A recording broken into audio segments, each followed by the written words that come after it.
Welcome back to the Hat House, guys. Really appreciate you tuning back in today.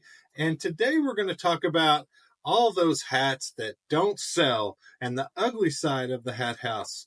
Now, over the months, my death pile just starts accumulating items that I'm not going to list one by one on eBay or are just going to take way too much time or effort to clean those up.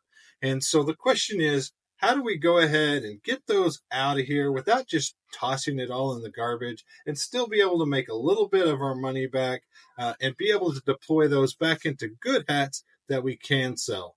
So today we're going to kind of walk through our process on how we get everything laid out, then we get it sorted back out, and then we get it boxed up and listed onto eBay so that we can start making money on these hats that don't sell.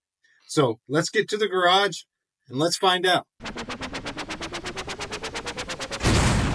All right, the first step here was we were going to dump out all the tubs and see exactly what we were working with. We had 4 tubs of hats that I had set to the side that we needed to get sorted. Now that we could see everything we were working with, it was time to go through and sort them back into the tubs, and we put them into 4 main categories. We put them to a sports category, advertisement category. If it was badly stained or some damage, then we put it into that category. And then if it was vintage, we put it in that category. So we had 4 totes that we were going to start listing onto eBay. We basically would build our lots from these totes and try to keep them together. Also, if the hat was just too far gone, then we just threw the hat away. But there was also some hats that you can salvage, and we're going to show you that process on which hats you might want to salvage, whether it be the snaps or the patches on the hat, so you can still get some of your money back, even if the hat was too far gone to save. So this hat, for example, is probably not salvageable, but there are pieces of hats that are salvageable sometimes, and you don't just want to throw the whole hat away. This one has a K product snap on it, which can be really desirable. I mean, people will pay $10 to replace their vintage snap if they're looking for a snap just like this. They want to put it on their vintage K product hat. So the easiest thing to do is just to go through, and we can just cut this snap off really easy. And then we can set that snap to the side. We want to make sure that the snap doesn't crack, that it's still in good condition and it snaps back together. But we'll take that snap, we'll set it to the side, and then we can make a lot of snaps. All right, one thing I did want to point out, and this probably isn't the best patch, but if you run across a hat with the patch on it and you're not going to be able to sell the rest of the hat, this snaps is all messed up. The brim is completely broken, but the patch may still have value. This may not be the best example of a patch with value, but you want to check the hats that have patches on them and go ahead and take them off. You can take a seam ripper like this, and they're really easy to kind of get in here and then start tearing the seams out, and then we'll show you that.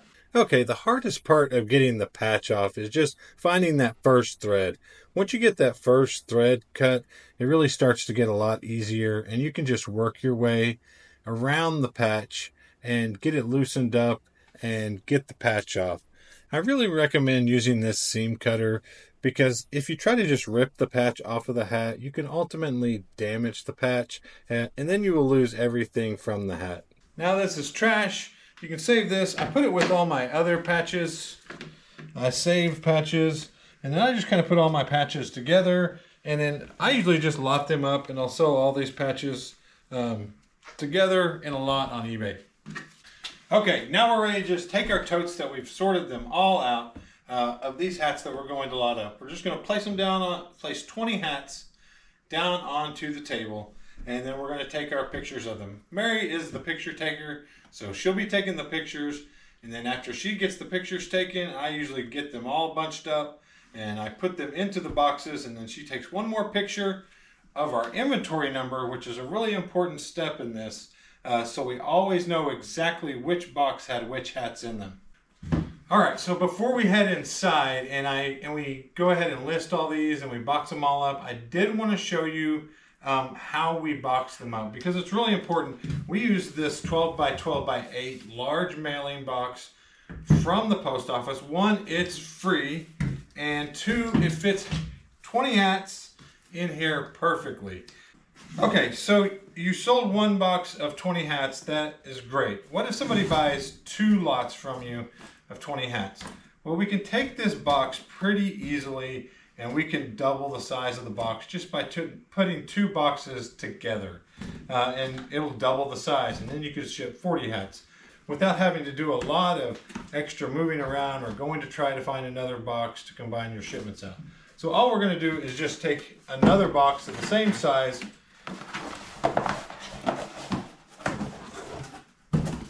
We're going to take it and just slide it over this one. Now you have to work it kind of around the edges and the corners a little bit to make sure that it goes down on these corners. But eventually you'll just get it to where you can bump it down, and you'll see we've doubled the amount of room that we have in there. We can fit another 20 hats in here really easy from the other lot that you sold. The best thing about this is these boxes are free. The negative part is the shipping may be a little more because you are going to have to send it priority by using these free boxes. But it is easier, but maybe not cheaper. And you're probably talking a few dollars at most that it may cost more in priority compared to ground. I do live in the middle of the country. Your move may vary a little bit. If you're shipping from Maine to California, may be a little different, but I'm in the middle of the country. It doesn't vary that much, a couple of dollars, maybe more, to send something priority. And a box is really, we've learned in my boxing videos, are about 50 cents to $1 a piece probably for this style of box. So it really comes out even, and it's just easier to use someone else's boxes and to do it this way. Okay, it's time to take the pictures. And this part really is important. We want to make sure and get a picture of the total hats in the first picture, and then up close pictures are very important. And any damage that may be on any hat, you get to upload like 24 pictures on eBay now. So if you need to use them, then use them. Then we just have to repeat this process for the next 10 boxes that we have, and we're going to go through and we're going to take pictures of each one of them. Then we're going to pack them up, put them into the boxes, get our inventory label on them, and call it done. All right, with a little help, I got all these boxed up. The main thing when taking the pictures, and that Mary always does, is she goes through and makes sure if it has a defect, we take a picture of it. If the snap is busted, take a picture of it. If the button's missing, take a picture of it. If there's anything wrong with the hat, take a picture of it, take close-ups, make sure you're just completely straightforward and honest with your buyer. There are still buyers out there for these hats. They're not going to go for a lot, so don't expect to get a lot back, but you do need to just get inventory moving sometimes, get the old stuff out so you can have room to put your new stuff. And this is a pretty good method and easy to do, to just lot up these hats and get them out of here.